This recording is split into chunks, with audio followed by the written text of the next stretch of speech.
بسم الله الرحمن الرحیم. د هرات ملي ټلویزیون درنو قدرمنو لیدونکو په سلامونه مو هرکلی کوم. نن دونۍ دوشنبه د 1444 هجري سپوږمیز کال د ذوالقعدې میاشتې 23 نیټه ده چې د 1402 هجري لمریز کال د غبرګولې میاشتې 22 نیټې سره سمون خوري. په سر کې د څو خبرونو سرټکي.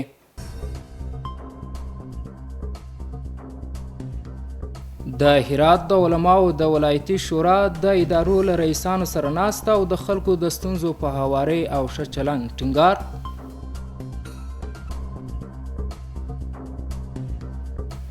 د هرات د امنیه قومندانۍ د اداري غونډې په ترڅ کې د امنیتي ځواکونو ترمنځ پر همغږۍ او یووالي ټینګار.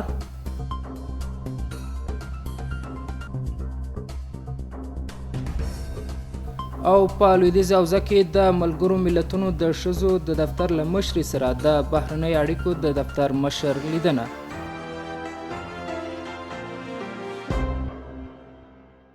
اوس هم ستاسو پام راړوم بشپړ خبرونو ته. زه محمد ولی عمري یم.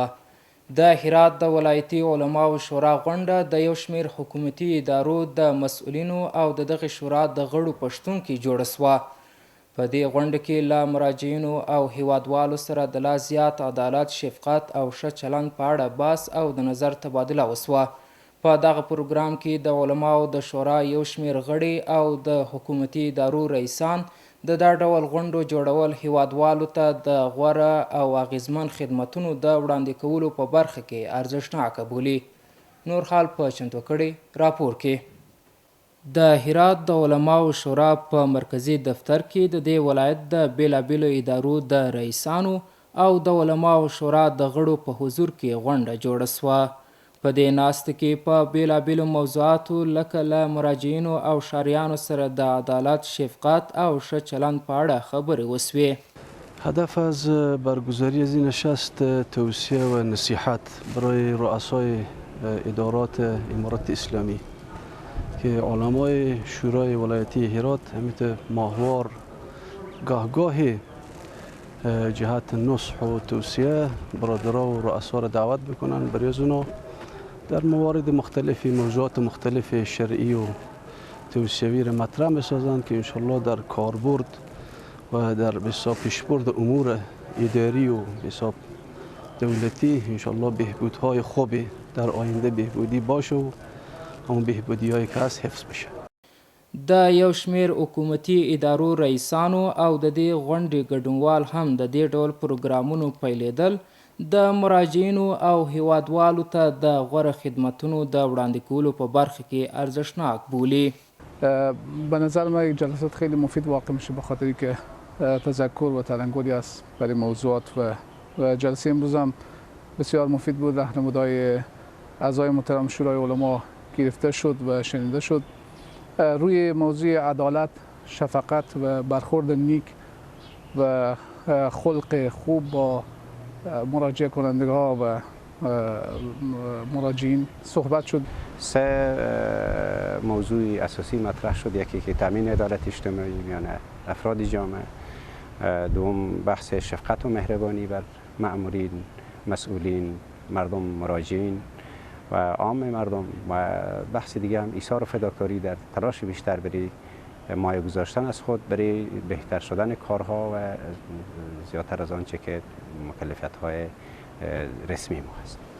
د دې ټولو خبرو ترڅنګ دغه مسؤلان دا هم زیاتوي چې مراجعینو او ښاریانو ته د مناسبو خدمتونو وړاندې کولو ته پوره ژمن دي او زیاتوي چې هڅه کوي په لنډ ممکن وخت کې د مراجعینو چارې پر مخ یوسي. دا په داسې حال کې ده چې د هرات د علماو شورا وخت پر وخت د چارو د لا ښه والي او د ټولنې د بیلابیلو طبقو د غوښتنو او ستونزو د اورېدو په موخه دا ډول غونډې جوړوي. د هرات ولایت امنیه قومندان حاجي یاسر په مشرۍ اداري غونډه ترسره سوه. د هرات ولایت د امنیه قومندانۍ د برخو او فرعي واحدونو ترمنځ د یووالي او اتفاق او د ستونزو د حل په موخه غونډه د هرات ولایت د امنیه قومندان حاجي یاسر په مشرۍ د حاجي ملا سعدالله سعیدي اداري مرستیال، مولوي مدثر د معاونیت امنیتي امیر، د 19 ولسوالیو امنیه قومندانان، د 15 امنیتي وزو آمرین، د عملیاتي قطعې قومندان د تورغونډي اسلام قلعه کمیسران، د تعلیمي مرکز قمندانان، د اور وژنې مدیریت او د نشي توکو په وړاندې د مبارزې مدیریت په شتون کې غونډه د قرآن عظیم الشان د مبارکو آیاتونو په تلاوت سره پیل سوه. په پیل کې د هرات ولایت امنیه قمندان حاجي یاسر صاحب د غونډې ګډونوالو ته د ښه راغلاست ترڅنګ د مجاهدینو ترمنځ د یووالي او اتحاد پر ټینګښت ټینګار وکړ.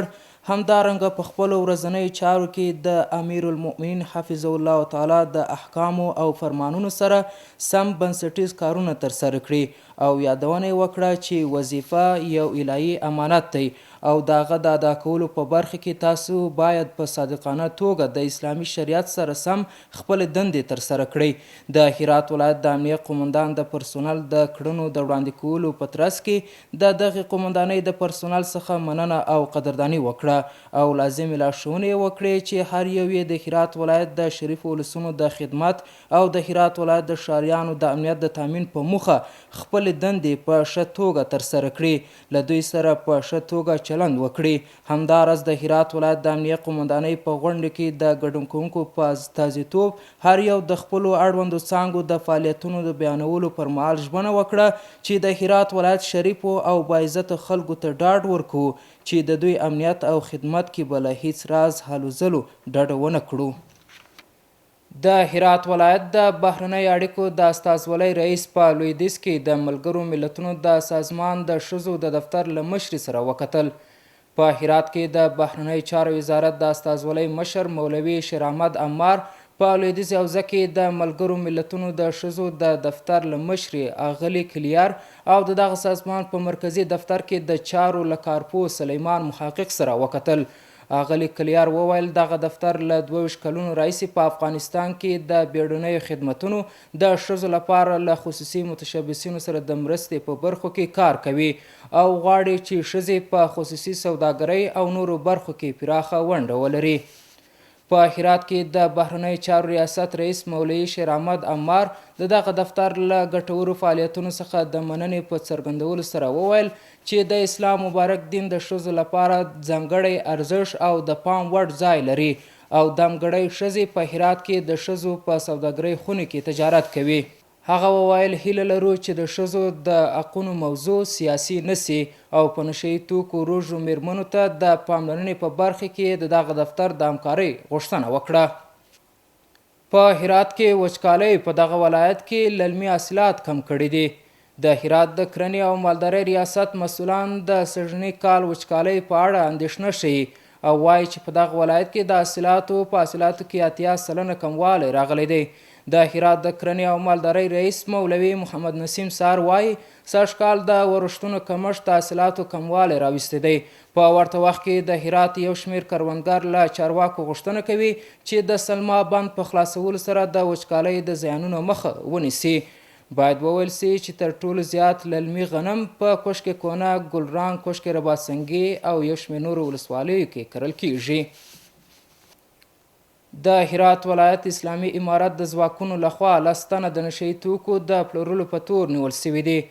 د هرات ولایت له نشهیي توکو په وړاندې مبارزې مدیریت د څو کشفو عملیاتو په ترڅ کې 10 تنه د نشهیي توکو د پلور په تړاو ونیول.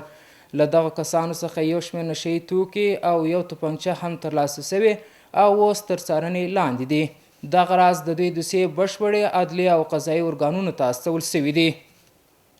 په هرات ولایت کې د اسلامي امارت ځواکونو لخوا یو تن د الکولي مشروباتو د جوړولو او پلور په تور ونیول سو. د هرات ولایت د 9مې امنیتي حوزې منصوبینو د پلټنې په بهیر کې یو تن د الکولي مشروباتو د جوړولو په تور د یاد حوزې له مربوطاتو څخه نیولی. له دغه کس څخه 80 لیټره الکولي مشروبات او د هغې د تولید وسایل ترلاسه سوي او اوس تر څارنې لاندې دي. همدارنګه د دغه کس دوسیه چمتو او ترتیب سوې عدلي او قضایي ارګانونو ته استول سوې ده. په هرات ولایت کې د اسلامي امارت ځواکونو لخوا 2 تنه د نشهیي توکو او الکولي مشروباتو د استعمال په تور ونیول سول. د هرات ولایت د 8مې امنیتي حوزې د پولیسو د یوې پلټنې په ترڅ کې 2 تنه د نشهیي توکو د استعمال په تړاو نیولي دي. له دغو کسانو څخه یو شمېر نشهیي توکي او الکولي مشروبات هم ترلاسه سوي او اوس تر څارنې لاندې دي. د دغو کسانو دوسیې د شرعي او قانوني پریکړې د صادرولو په موخه د هرات ولایت ښاري ابتدایي محکمې ته واستول سوې. اوس هم ستاسو پام راړوم د سبا ورځ د هوا اټکل. ګرانو دوستانو د ما سلامونه ومنئ، شپه مو په خیر. اوس هم پاملرنه وکړئ د سبا ورځې د هوا حالاتو ته. سهشنبه هرات ښار اوریاز الوار درجه 18 تیتای 21، غوریان اوریاز الوار درجه 19 تیتای 22، کراخ المر الوار درجه 14 تیتای 19 او پشتون زرغان المر الوار درجه 18 تیتای 21. اوس هم یو ځل بیا د څو خبرونو سرچکې.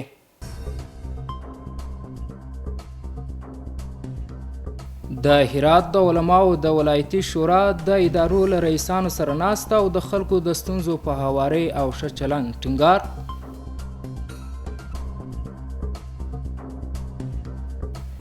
د هرات د امنیه قومندانۍ د اداري غونډې په ترڅ کې د امنیتي ځواکونو ترمنځ پر همغږۍ او یووالي ټینګار.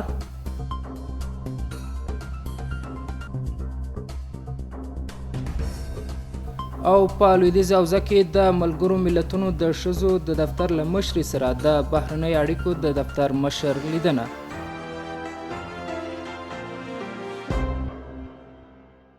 درنو قدرمن لیدونکو، دا و د نن شپې خبرونه چې ستاسو قدرمن حضور ته وړاندې سوه. تر بیا مو په لوی چشم ته لاس سپارم.